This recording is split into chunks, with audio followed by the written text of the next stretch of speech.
میں ایک واقعہ آپ کو سناتا ہوں جو خود میرے ساتھ پیش آیا۔ میرے پاس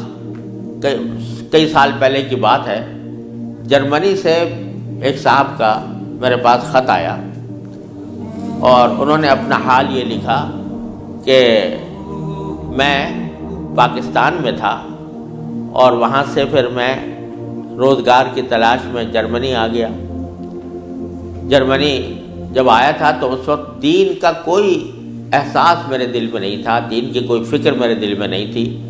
میں صرف دنیا کمانے کے لیے یہاں پر آ گیا تھا،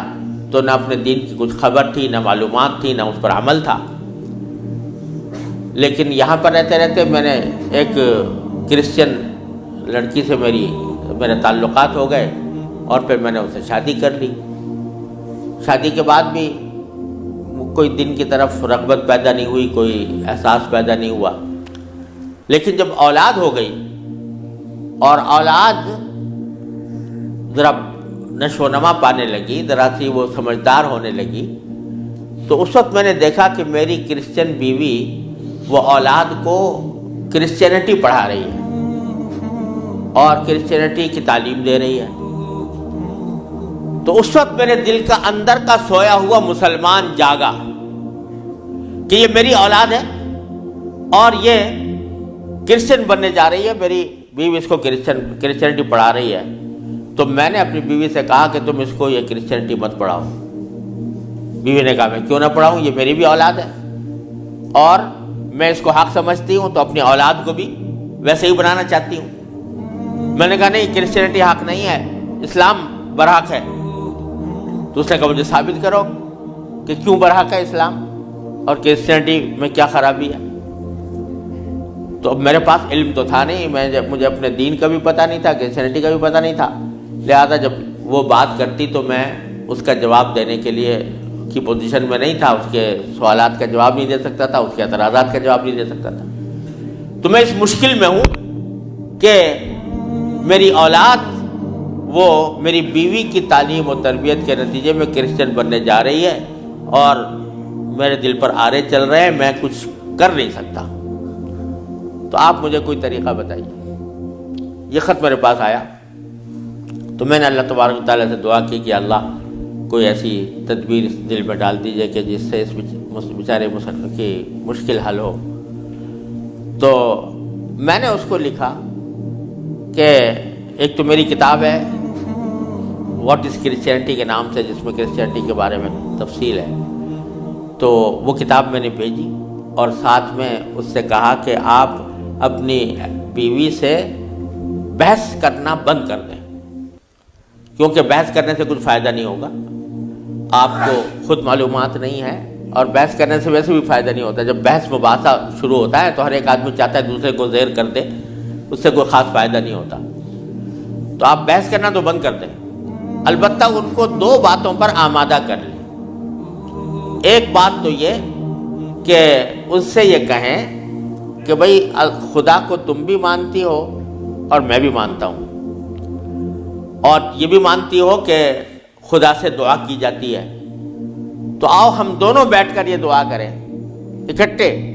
بیٹھ کر یہ دعا کریں کہ یا اللہ اگر اسلام برحق ہے تو ہمارا سینہ اسلام کے لیے کھول دیجئے، اس پر عمل کی توفیق عطا فرمائیے، اور اگر کرسچینٹی برحق ہے تو پھر کرسچینٹی کے اوپر ہمارا دل کو مطمئن کر دیجئے۔ دونوں مل کے یہ دعا کیا کریں۔ ایک تو اس بات پر اس کو آمادہ کریں، دوسرے اس بات پر آمادہ کریں میں کتاب بھیج رہا ہوں کہ وہ کتاب کا مطالعہ کر لیں۔ میں نے یہ لکھ تو دیا، اللہ تعالیٰ سے دعا بھی کی کہ اللہ میں نے لکھ تو دیا ہے، اس کو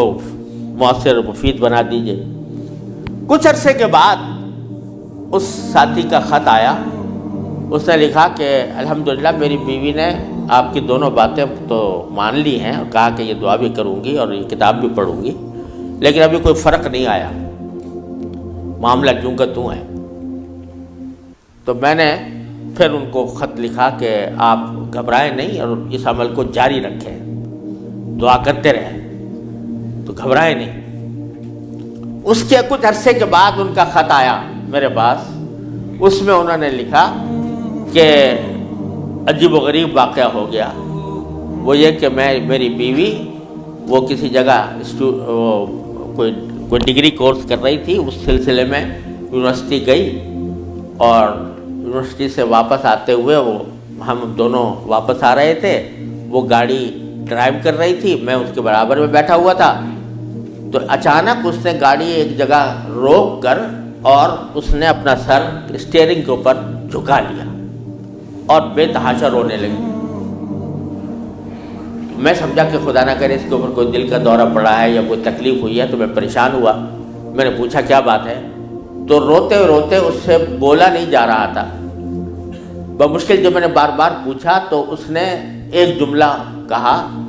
کہ میں اور کوئی تکلیف نہیں ہے، بس مجھے تم مسلمان بنا دو،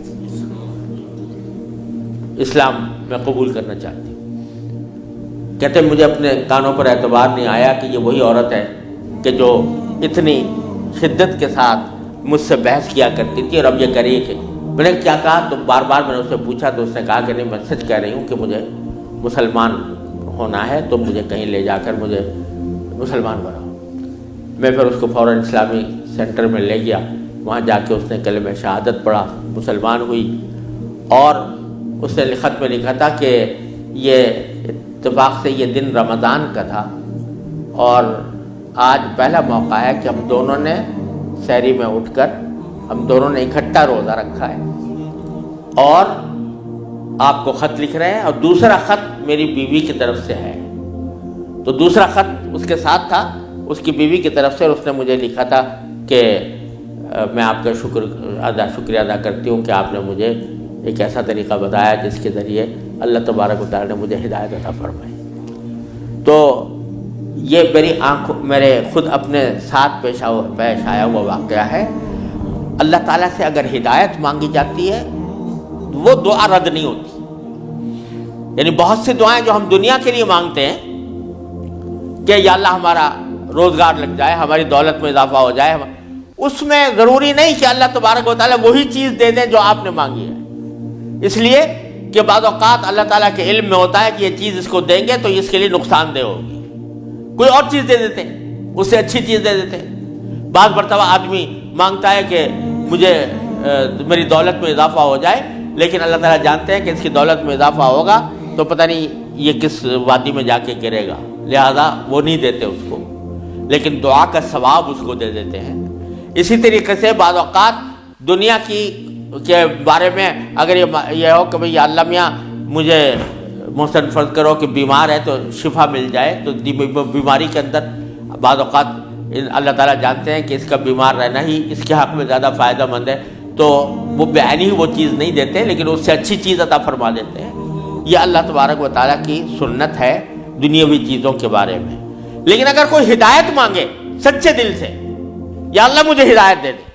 یا اللہ مجھے سیدھے راستے پر چلنے کی توفیق دے دے، یا اللہ میری اولاد کو سیدھے راستے پر چلنے کی توفیق دے دے، تو یہ دعا رد نہیں ہوتی، اور یہ دعا ضرور قبول ہوتی ہے بشرطے کہ مانگنے والا ہو، سچے دل سے مانگے، خشوع کے ساتھ مانگے، اللہ تعالیٰ سے مانگنے کے انداز میں مانگے، تو اللہ تبارک و تعالیٰ وہ دعا رد نہیں فرماتے۔ بلکہ میرے شیخ حضرت عارفی رحمۃ اللہ علیہ فرمایا کرتے تھے کہ اپنے اللہ میاں سے جب کوئی مانگو تو مچل کر مانگا کرو، یعنی اپنے اللہ میاں سے باتیں کیا کرو، کہہ دیا کرو یا اللہ یا تو مجھے ہدایت دے دیجئے ورنہ آخرت میں مجھ سے مواخذہ نہ فرمائیے گا، یا تو مجھے ہدایت دے دیجئے، گناہوں سے بچا لیجئے، اپنی نافرمانیوں سے بچا لیجئے، یا پھر آخرت میں میری گرفت نہ فرمائیے گا۔ تو بندہ جب اس طرح مانگتا ہے تو اللہ تبارک و تعالیٰ ضرور عطا فرماتے ہیں، ہدایت ملتی ہے، اور ساتھ ساتھ یہ کہ وہاں پر آپ کے لیے ایک عذر ہو جاتا ہے کہ یا اللہ میں نے تو آپ سے مانگا تھا اور کہا تھا کہ مجھے ہدایت دے دیجئے، میرے گناہ چھوڑوا دیجئے مثلا۔ تو آدمی اپنی سی کوشش کرے اور باقی کام کے لیے دعا کرے، صرف دعا بھی کافی نہیں ہوتی، اپنی سی کوشش بھی ضروری ہے۔ جیسے میں نے وہ یہ مثال دی تھی تو میں نے ساتھ میں اس کو کتاب بھی دی تھی، ایسا نہیں کہ صرف دعا ہی پر اکتفا کرے بلکہ تھوڑا سا طلب اس کے اندر پیدا ہو، کہ طلب بھی ہو، طلب ہو اور اس طلب کے لیے کوئی عملی اقدام اپنا سا کرے، اس کے بعد اللہ تعالیٰ سے مانگے تو اللہ تعالیٰ رد نہیں فرماتے۔ حضرت مولانا رومی رحمۃ اللہ علیہ فرماتے ہیں، مثنوی والے مولانا رومی فرماتے ہیں کہ دیکھو حضرت یوسف علیہ السلام کا واقعہ دیکھو کہ ان کو جب زلیخا نے ورغلایا، گناہ کے اوپر آمادہ کرنے کی کوشش کی، تو قرآن کریم میں ہے کہ اس سے پہلے اس نے سارے دروازوں پر تالے ڈال دیے تھے، غلقت الابواب، سارے دروازوں پر تالے ڈال دیے تھے، اور پھر حضرت یوسف علیہ السلام کو بہکایا، ورغلایا۔ تو حضرت یوسف علیہ السلام آنکھوں سے دیکھ رہے تھے کہ سامنے دروازوں پر تالے پڑے ہوئے ہیں، نکلنے کا راستہ نہیں ہے، لیکن انہوں نے یہ سوچا کہ میرے بس میں اتنا ہے کہ دروازے تک چلا جاؤں، بھاگ گئے، تو بھاگ گئے، دروازے تک پہنچ گئے،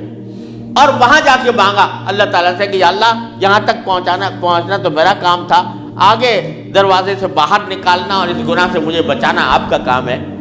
تو نتیجہ یہ ہوا کہ دروازے کے تالے ٹوٹ گئے اور داخل۔ تو مولانا رومی فرماتے ہیں کہ گرچہ رکھنا نیست عالم را پدید، خیرہ یوسف وار می باید دوید، اگرچہ تمہیں اس دنیا کے اندر تمہیں کوئی راستہ نظر نہیں آ رہا، گناہوں سے بچنے کا، اللہ تبارک و تعالیٰ کی نافرمانی سے بچنے کا ماحول ایسا ہے، اس سے نکلنے کا راستہ نظر نہیں آیا، لیکن خیرہ یوسف وار می باید دوید، جس طرح یوسف علیہ السلام دروازے اپنے حد تک جتنا کر سکتے تھے اس کے لیے دروازے تک دوڑ گئے، اس طرح تم بھی دوڑ جاؤ اور پھر اللہ تبارک و تعالیٰ سے مانگو تو اللہ تبارک و تعالیٰ انشاءاللہ رد نہیں فرمائیں گے۔ اس لیے میں عرض کرتا ہوں کہ اپنے معمولات میں، روزمرہ کے معمولات میں یہ بات شامل کریں کہ رات کو سونے سے پہلے اللہ تبارک و تعالیٰ کی بارگاہ میں اپنی بھی اور اپنی اولاد کی بھی، اپنے گھر والوں کی بھی ہدایت کی دعا فرمائیں۔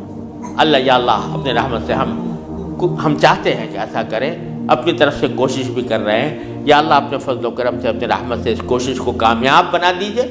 اور ہمارے دلوں کو پھیر دیجئے۔ قرآن کریم حضور اقدس صلی اللہ علیہ وسلم دعا تلقین فرمائی، یا مصرف القلوب صرف قلوبنا علی طاعتک، اے وہ ذات جو دلوں کو پھیرنے والی ہے، اے اللہ ہمارے دلوں کو اپنی طاعت کی طرف پھیر دیجئے، اپنی اطاعت کی طرف پھیر دیجئے۔ یہ دعا سرکار دو عالم صلی اللہ علیہ وسلم تلقین فرمائی۔ تو یہ دعا